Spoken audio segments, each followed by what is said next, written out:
Julián Quito, el héroe sin rostro. Historia basada en la sublevación de Columbe de 1803.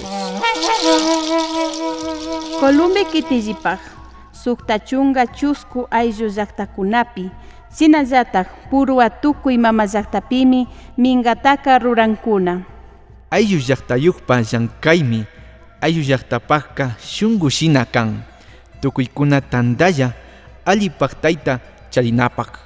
Ayllu llaqtakunapika ñawpa pachaka hawaytami ruraqkuna, chaypi tandachishpa taki, minga, mikuna, akapi, pallaytapas ruraqkuna karka.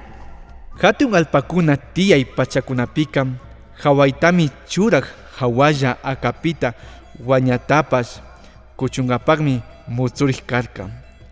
Kay rurayqa ña pachakunata yalishkami, shinami minga llankay rikuri antigruna kawsaypaq. Pakikta shutichishkami, takita ñawpashpa takik karka. Kari warmikuna uyaspa takichun, sinami parvakunata ruraqkuna. Mushuk wasiguta sayachishpapas mingapika hawaytami takikuna. Takiwanmi llankaqkuna, chaypimi wamrakunaka riksinakushpa kukayita karanakuq, paykuna pura asirinakushpa, kuyanakuqkunapashmi karka.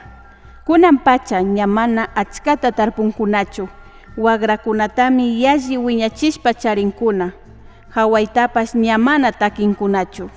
Karu llaqtakunaman rishpapas tandanakunchikmi tukuykunapaq ima alli mutsurishkata charinapaq.